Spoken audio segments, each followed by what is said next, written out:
men's fate by convoluted written federal law.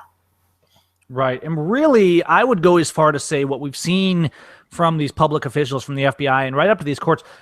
To me, this is, and I'm speaking constitutionally, I'm not just rambling. To me, this really does fall under the definition of treason. These people are laying war against the laws of America and against the people of America. And I want to come to your point, Michele, because first of all, we need to read the Constitution. We need to understand the law. But people contact me a lot, and they say, well, Gavin, how do you know all these laws?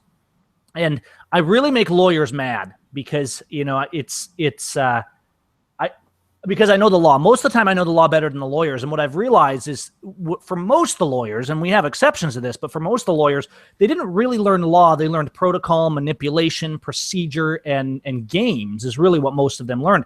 And so I talk to a lawyer and I talk about real law, and they'll say, well, no, the statute, blah, blah, blah. And I said, no, that's overridden by this amendment of the Constitution or by Article 1, and they get all frustrated. Well, no, I mean, that's the law, and I'm the lawyer. And what I've realized is we've come to see lawyers as people who have a bar exam, who have a bar license.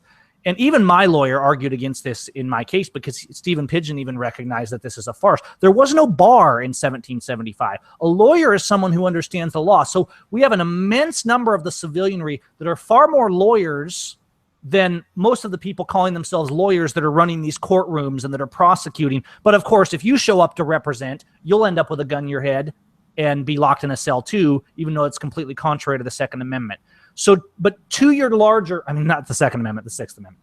So to the larger point, understand that law is liberty and the fundamental principles of law. I mean, if you want to take it all the way back, and I do this a lot, law is, I'm going to go back to Jesus. I'm going to give the 30-second crash course. Law is love God. Now that's moral law. Okay. Then civil law, love your neighbor as yourself. Love your neighbor as yourself. You can't abuse your neighbor if you love your neighbor as yourself. So let's take that forward to common law, life, liberty, and property. Anything, any legislation, any statute, any act that does not protect equally and for all life, liberty, and property is not law. This is then carried forth into our constitutions on the state and the federal level, which say, hey, these are our rights, these are the limitations of government, and they will act within these. And so when government goes out and they make statutes and laws and articles that are contrary to our Constitution, as Alexander Hamilton said in Federalist 78, anything that violates the Constitution is not law. It's automatically void. But I want to go beyond that, because I really want people to understand this, because they're always saying, well, this is the law, or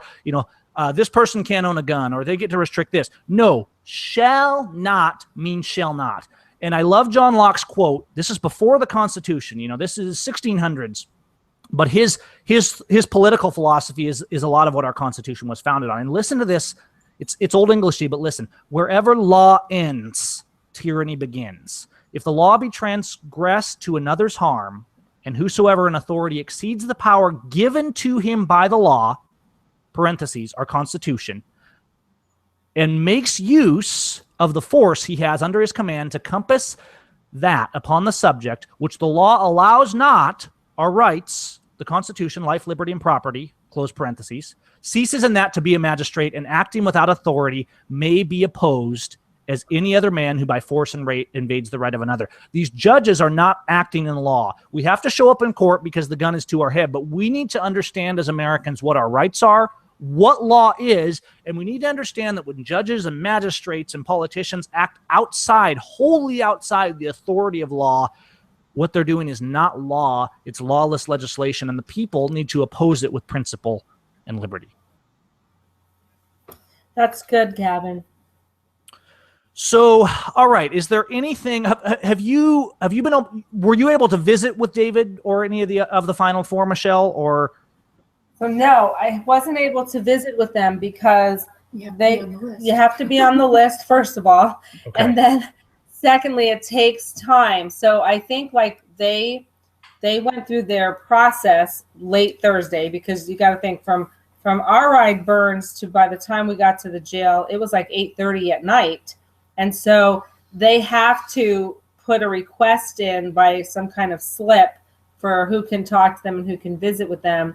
So Friday when I was there, and then if you want to go and visit, you have to go through a whole background security check. I mean, there's no, just because I'm an elected official, I get to go in. Nope. So I have to do everything the regular way. I have to get my background. I have to do all that to be able to visit with anyone.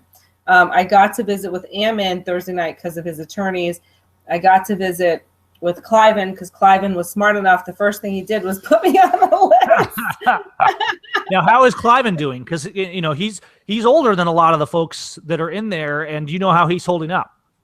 Well, I'll tell you, I think I spoke to his attorney today, and his attorney was really, really, really upset about the treatment because it looks like the bottom line is there's no Oregon charges against Cliven, and he flies into Portland to go visit his sons, and they arrest him and they detain him. So it's a vindictive prosecution. It's literally, it's really bad. And then today they were his attorney was asking for a release, but the pretrial folks,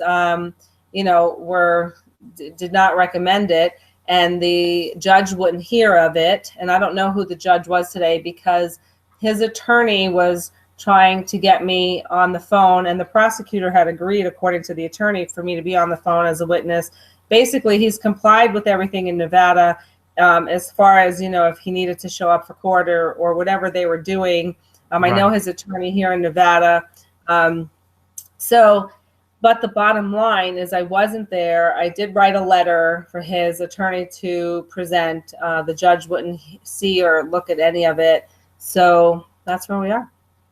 Okay, well, we'll just keep up the fight, and I just want to encourage people to really stay engaged. Keep your prayers going, but also take actual action. Support these guys in whatever way you can, whether it's showing up in court or sending money to support their cause. And I'm going to be working on trying to parse that list even better, get more links to their fundraising pages and stuff like that. Because a lot of these guys, look, they've still been arresting people, and they may be arresting more. I know people like me half expect that they could show up at the door anytime. And so they want to cut us off from communicating. The Las Vegas Sun today called me, our newspaper in Las Vegas. The Las Vegas Sun today called me and said, so Michele, do you think you're going to get arrested? And I said, that'll be about the stupidest thing they do. But nothing is past these people. And this is the thing. I'm really disturbed. This is the country my kids are growing up in. We are more like a third world country. And let me correct that. There's third world countries that have more liberty, more civil rights, and more law happening far and away in their courts than we do. And that's a scary, scary thing. Mm-hmm. And so this falls on us, guys. It falls on all of us to take action, to do something about this. And, my appeal is to heaven, but that doesn't mean I can just sit on my laurels. We have to try and do something come what may. The people that founded this nation, despite their imperfections, they said, we want liberty. And they put it all on the line. It wasn't, and we're still debating about whether we're going to make the football game in this country. We really got to get serious. We've got to step up, and we've got to take a stand. We've got to understand that, the government officials that are out there abusing and extorting and harassing and collecting and jailing and all this stuff, they're not working for the people. They're working as criminals. And we got to stop. We got to not be false patriots. We got to stop going for, the pageantry. And we really got to say, okay, what's liberty? What's law? What's loving my neighbor? And am I upholding that? There's skip the race. There's no blue line. The police are either defending our liberty or they're not. There's no, you're a hero because of the uniform you wear. There's no, you're a bad guy because of what faction you're with or the color of your skin. We need to unite in liberty and start working together and try to restore this, because we're kind of at the end of our rope here, Michele, I think. And I don't know, maybe I'm wrong. I hope I am. But it seems like... You know what? I have to tell you, both my sessions, the last two sessions I served as an assemblywoman, I sat on the Judiciary Committee, because across America, and I have to say, and this should really hit home with everyone, Republicans and Democrats and independents and libertarians, every single person should absolutely concur that we definitely need justice reform. America incarcerates the most. We are Right. Not, there's countries out there that are much larger than us, but yet we incarcerate the most. And the numbers that we're reading at the highest, like 3-to-1, are the prisons. That's not even including the counties and the jails. So I just have to say that we definitely have to take a look. Now, I got to tell you, I am tough on crime. Gavin, when I tell you I'm tough on crime, there was bills up there that, wanted to do longer sentences and this and that for sex traffickers and pimps and rapists. And I'm like, listen, and I said this on air, I got crucified for it. But the legislators that were coming before my committee saying, oh, wow, whining, we want more time for this guy and we want more time for this guy. Well, first of all, I don't want taxpayers to pay a lot of money for bad guys. So if they're really serious about these real bad guys, castrate them. So I throw that out there. I get totally attacked. So I want you to understand, I am tough on crime, but I am also, when you're in prison for not harming another person, right. I'm sorry, but the taxpayers should not be paying for that either. Well, and really, we got to get back to that, to what a crime is. There's most of the time, there's no criminal intent, there's no victim. And so it goes two ways. And here's something that I would have you legislators consider too. Now that you're seeing our courts, I fully agree that crimes with victims should have appropriate punishments. But knowing how corrupt the courts are, I am reluctant to dish out any extreme punishments until the courts are fixed, because I honestly don't believe anybody, even real criminals, is genuinely getting due process in these courts. And we're seeing this more and more as it comes out that guys that were put away for murder 20 years ago were actually just framed by the prosecutor because he wanted the conviction. And so we need to be careful with that too, because we're seeing this like in Okanagan County with James Fair, them trying to frame him. We see guys like Schaefer Cox put away, Jeff Winehouse. And so I think until we fix the courts, really, and this is something that's easy for patriots to ignore this because it's scary. They don't even like to show up in court. But look, first of all, we got to stop the victimless convictions. But really, we can't have liberty and law in this country when we have criminals sitting on the bench.